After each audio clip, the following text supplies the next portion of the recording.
Pozdrav drugari, dobrodošli u prvi video na mom kanalu koji se zove Major, a u današnjem videu ću vam pokazati katalog igrica za grafičku karticu 128 MB i manje.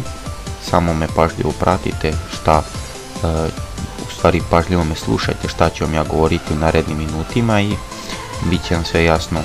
Doći ćemo na ovaj sajt koji se zove katalog, znači ja ću vam link staviti u deskripciji videa da možete i da ga posjetite. Kada dođete na ovaj sajt imate ovdje u levom uglu znači poređane igre po azbučnom redu. Tu možete da kliknete na primjer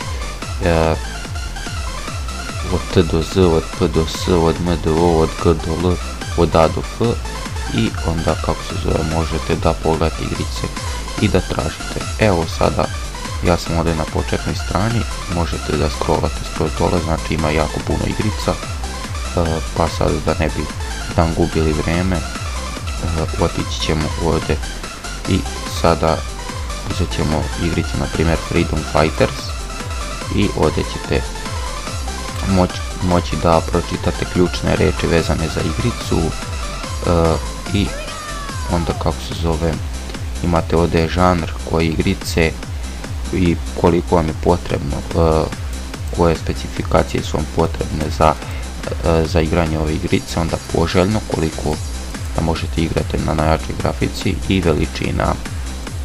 I kada ste to vidjeli, znači prekopirat ćete link ovog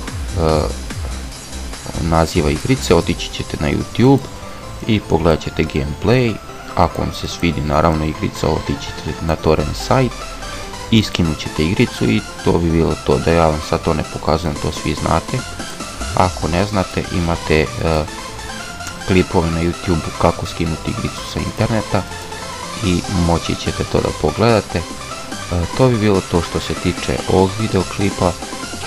Ja se nadam da sam vam pomogao i da vam se video sviđa. Ako vam se sviđa video, lajkujte, šerujte klip, subscribeujte se na moj kanal, lajkujte Facebook stranicu, dodajte me na Steamu i dodajte me na Skype. Sve će vam to biti dole u deskripciji videa, tako da ne morate da brinete.